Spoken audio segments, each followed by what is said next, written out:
Chapter 19. The Third Attack. Now that this treasure, which had so long been the object of the abbé's meditations, could ensure the future happiness of him whom Faria really loved as a son, it had doubled its value in his eyes, and every day he expatiated on the amount, explaining to Dantes all the good which, with 13 or 14 millions of francs, a man could do in these days to his friends. And then Dantes' countenance became gloomy, for the oath of vengeance he had taken recurred to his memory, and he reflected, how much ill, in these times, a man with 13 or 14 millions could do to his enemies. The abbé did not know the island of Monte Cristo, but Dantes knew it, and had often passed it, situated 25 miles from Pianosa, between Corsica and the island of Elba, and had once touched there. This island was, always had been, and still is, completely deserted. It is a rock of almost conical form, which looks as though it had been thrust up by volcanic force from the depth to the surface of the ocean. Dantes drew a plan of the island for Faria, and Faria gave Dantes advice as to the means he should employ to recover the treasure. But Dantes was far from being as enthusiastic and confident as the old man. It was past a question now that Faria was not a lunatic, and the way in which he had achieved the discovery, which had given rise to the suspicion of his madness, increased Edmond's admiration of him, but at the same time Dantes could not believe that the deposit, supposing it had ever existed, still existed, and though he considered the treasure as by no means chimerical, he yet believed it was no longer there, however, as if fate resolved on depriving the prisoners of their last chance, and making them understand that they were condemned to perpetual imprisonment. A new misfortune befell them.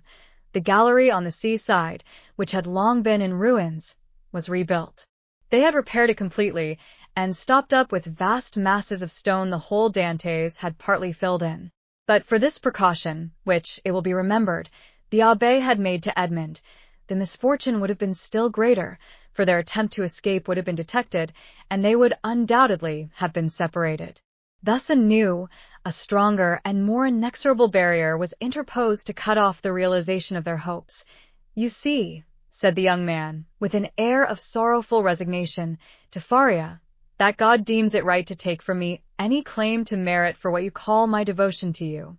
I have promised to remain forever with you, and now I could not break my promise if I would. The treasure will be no more mine than yours, and neither of us will quit this prison. But my real treasure is not that, my dear friend, which awaits me beneath the somber rocks of Monte Cristo. It is your presence, our living together 5 or 6 hours a day, in spite of our jailers. It is the rays of intelligence you have elicited from my brain, the languages you have implanted in my memory, and which have taken root there with all their philological ramifications. These different sciences that you have made so easy to me by the depth of the knowledge you possess of them, and the clearness of the principles to which you have reduced them, this is my treasure, my beloved friend, and with this you have made me rich and happy. Believe me, and take comfort, this is better for me than tons of gold and cases of diamonds, even were they not as problematical as the clouds we see in the morning floating over the sea, which we take for terra firma, and which evaporate and vanish as we draw near to them.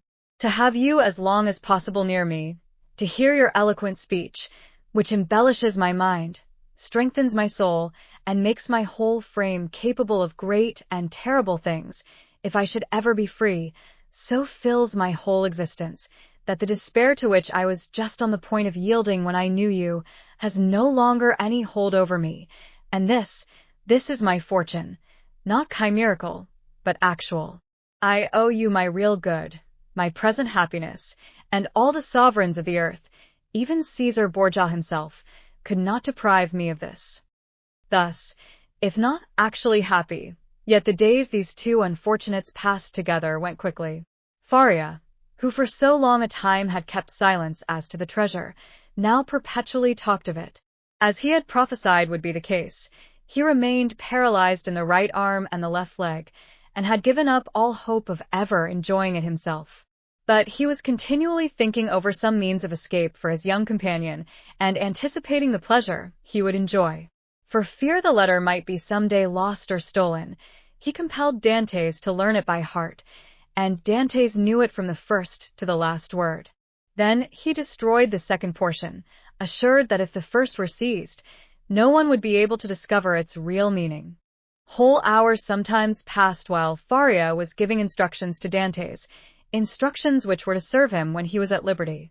Then, once free, from the day and hour and moment when he was so, he could have but one only thought, which was, to gain Monte Cristo by some means, and remain there alone under some pretext which would arouse no suspicions, and once there, to endeavor to find the wonderful caverns, and search in the appointed spot, be it remembered, being the farthest angle in the second opening, and the meanwhile the hours passed, if not rapidly, at least tolerably. Faria, as we have said, without having recovered the use of his hand and foot, had regained all the clearness of his understanding, and had gradually, besides the moral instructions we have detailed, taught his youthful companion the patient and sublime duty of a prisoner who learns to make something from nothing. They were thus perpetually employed, Faria, that he might not see himself grow old, Dantes, for fear of recalling the almost extinct past which now only floated in his memory like a distant light wandering in the night. So life went on for them as it does for those who are not victims of misfortune, and whose activities glide along mechanically and tranquilly beneath the eye of Providence. But beneath this superficial calm there were in the heart of the young man, and perhaps in that of the old man, many repressed desires, many stifled sighs, which found vent when Faria was left alone. And when Edmond returned to his cell point one night, Edmond awoke suddenly, believing that he heard someone calling him. He opened his eyes upon utter darkness. His name, or rather a plaintive voice which essayed to pronounce his name, reached him. He sat up in bed, and a cold sweat broke out upon his brow. Undoubtedly the call came from Faria's dungeon. Alas, murmured Edmond, can it be? He moved his bed, drew up the stone, rushed into the passage, and reached the opposite extremity. The secret entrance was open. By the light of the wretched and wavering lamp, of which we have spoken, Dantes saw the old man, pale, but yet erect, clinging to the bedstead. His features were writhing with those horrible symptoms which he already knew, and which had so seriously alarmed him when he saw them for the first time. "Alas, my dear friend," said Faria in a resigned tone, "you understand, do you not, and I need not attempt to explain to you?" Edmond uttered a cry of agony, and, quite out of his senses, rushed towards the door, exclaiming, "Help, help!" Faria had just sufficient strength to restrain him. "Silence," he said, "or you are lost. We must now only think of you, my dear friend, and so act as to render your captivity supportable or your flight possible. It would require years to do again what I have done here, and the results would be instantly destroyed if our jailers knew we had communicated with each other. Besides, be assured, my dear Edmond, the dungeon I am about to leave will not long remain empty. Some other unfortunate being will soon take my place, and to him you will appear like an angel of salvation. Perhaps he will be young, strong, and enduring, like yourself, and will aid you in your escape, while I have been but a hindrance. You will no longer have half a dead body tied to you as a drag to all your movements. At length Providence has done something for you. He restores to you more than he takes away, and it was time I should die." Edmond could only clasp his hands and exclaim, "Oh, my friend, speak not thus," and then resuming all his presence of mind, which had for a moment staggered under this blow, and his strength, which had failed at the words of the old man, he said, "Oh, I have saved you once, and I will save you a second time." And raising the foot of the bed, he drew out the phial, still a third filled with the red liquor. "See," he exclaimed, "there remains still some of the magic draught. Quick, quick! Tell me what I must do this time. Are there any fresh instructions? Speak, my friend, I listen." "There is not a hope," replied Faria, shaking his head, "but no matter. God wills it that man whom he has created, and in whose heart he has so profoundly rooted the love of life, should do all in his power to preserve that existence, which, however painful it may be, is yet always so dear." "Oh, yes, yes," exclaimed Dantes, "and I tell you that I will save you yet." "Well, then, try." "The cold gains upon me. I feel the blood flowing towards my brain. These horrible chills, which make my teeth chatter and seem to dislocate my bones, begin to pervade my whole frame. In 5 minutes the malady will reach its height, and in a quarter of an hour there will be nothing left of me but a corpse." "Oh!" exclaimed Dantes, his heart wrung with anguish. "Do as you did before, only do not wait so long. All the springs of life are now exhausted in me, and death," he continued, looking at his paralyzed arm and leg, "has but half its work to do. If, after having made me swallow 12 drops instead of 10, you see that I do not recover, then pour the rest down my throat. Now lift me on my bed, for I can no longer support myself." Edmond took the old man in his arms and laid him on the bed. "And now, my dear friend," said Faria, "sole consolation of my wretched existence, you whom heaven gave me somewhat late, but still gave me, a priceless gift, and for which I am most grateful. At the moment of separating from you forever, I wish you all the happiness and all the prosperity you so well deserve. My son, I bless thee." The young man cast himself on his knees, leaning his head against the old man's bed. "Listen, now, to what I say in this my dying moment. The treasure of the Spadas exists. God grants me the boon of vision unrestricted by time or space. I see it in the depths of the inner cavern. My eyes pierce the inmost recesses of the earth, and are dazzled at the sight of so much riches. If you do escape, remember that the poor abbé, whom all the world called mad, was not so. Hasten to Monte Cristo, avail yourself of the fortune, for you have indeed suffered long enough."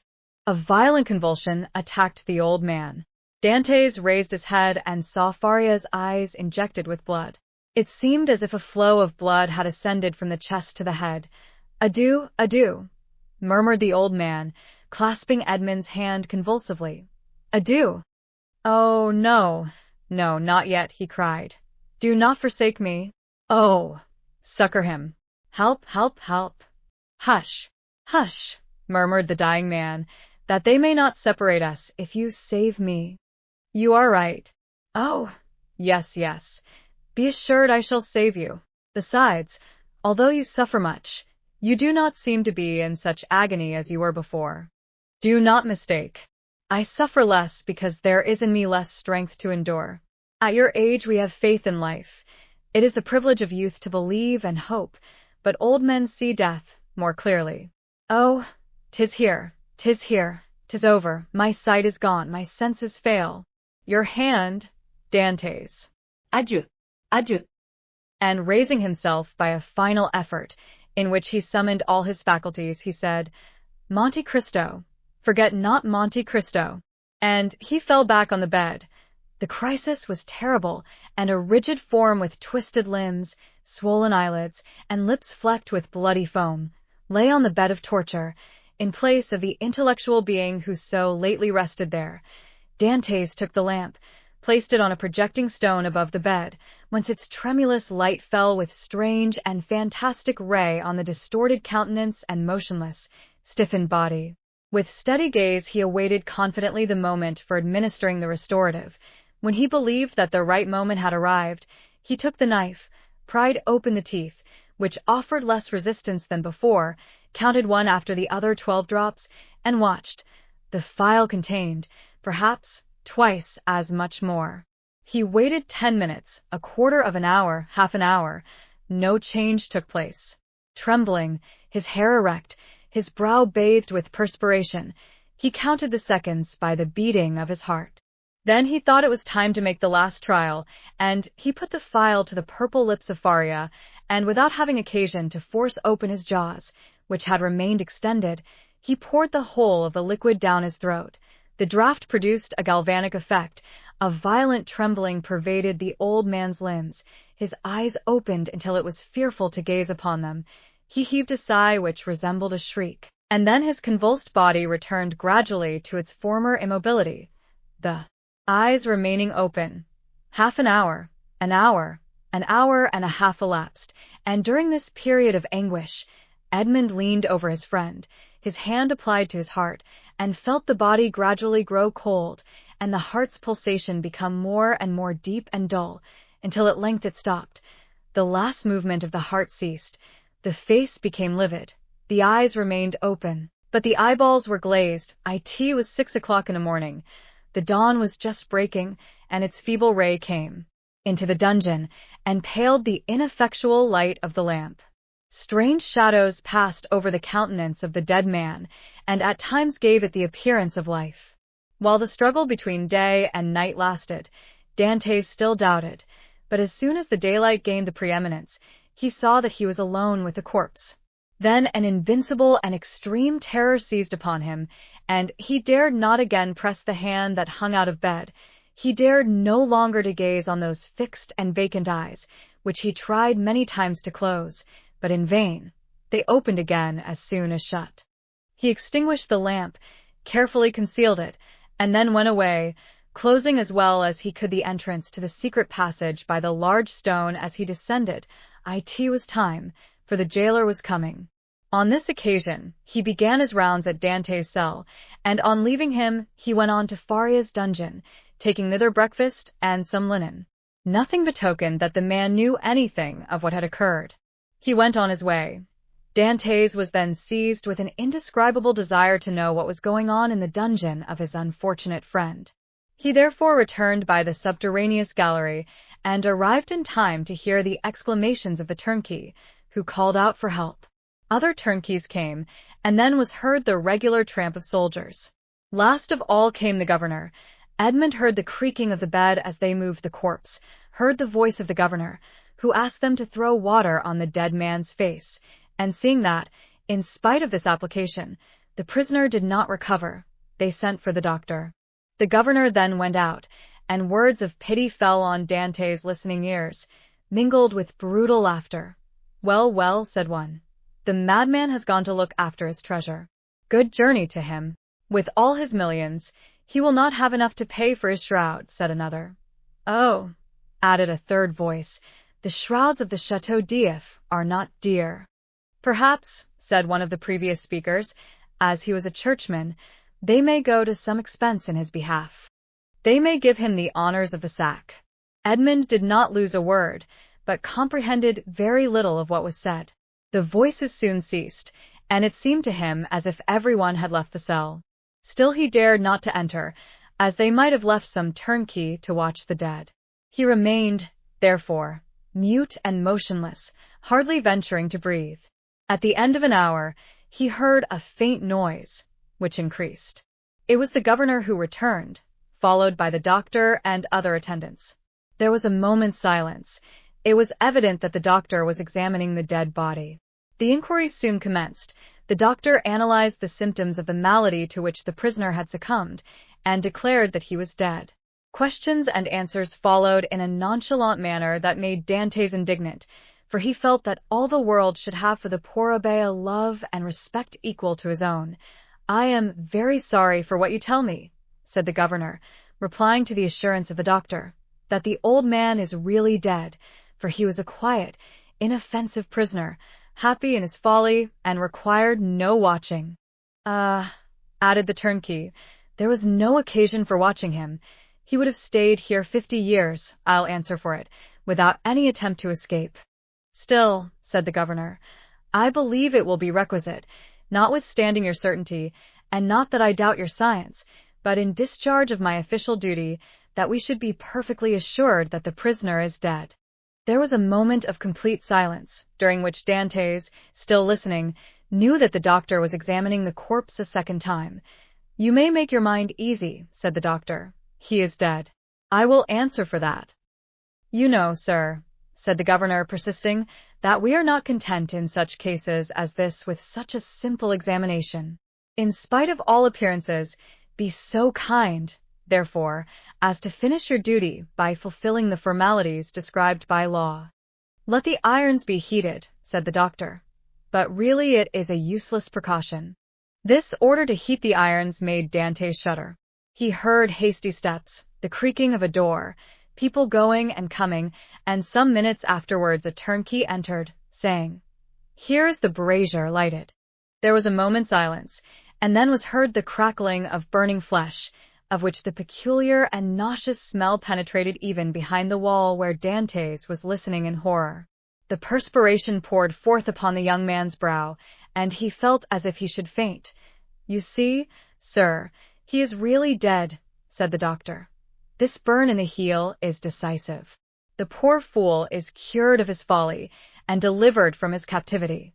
"Wasn't his name Faria?" inquired one of the officers who accompanied the governor.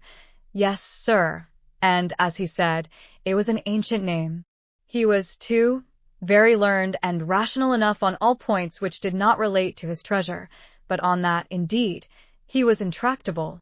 "It is the sort of malady which we call monomania," said the doctor. "You had never anything to complain of?" said the governor to the jailer who had charge of the abbé. "Never, sir," replied the jailer. "Never. On the contrary, he sometimes amused me very much by telling me stories. One day, too, when my wife was ill, he gave me a prescription which cured her." Ah, said the doctor. "I did not know that I had a rival, but I hope, governor, that you will show him all proper respect in consequence." Yes, make your mind easy. He shall be decently interred in the newest sack we can find. Will that satisfy you?" "Must this last formality take place in your presence, sir?" inquired a turnkey. "Certainly. But make haste. I cannot stay here all day." Other footsteps, going and coming, were now heard, and a moment afterwards the noise of rustling canvas reached Dante's ears, the bed creaked, and the heavy footfall of a man who lifts a weight sounded on the floor. Then the bed again creaked under the weight deposited upon it. "This evening," said the governor. "Will there be any mass?" asked one of the attendants. "That is impossible," replied the governor. "The chaplain of the chateau came to me yesterday to beg for leave of absence, in order to take a trip to Hyères for a week. I told him I would attend to the prisoners in his absence. If the poor abbé had not been in such a hurry, he might have had his requiem." Pooh, said the doctor, with the impiety usual in persons of his profession. "He is a churchman. God will respect his profession, and not give the devil the wicked delight of sending him a priest." A shout of laughter followed this brutal jest. "Meanwhile the operation of putting the body in the sack was going on this evening," said the governor, when the task was ended. "At what hour?" inquired a turnkey. "Why, about 10 or 11 o'clock." "Shall we watch by the corpse?" "Of what use would it be? Shut the dungeon as if he were alive. That is all." Then the steps retreated, and the voices died away in the distance. The noise of the door, with its creaking hinges and bolt ceased, and a silence more somber than that of solitude ensued, the silence of death, which was all-pervasive and struck its icy chill to the very soul of Dantes. Then he raised the flagstone cautiously with his head and looked carefully around the chamber. It was empty, and Dantes emerged from the tunnel.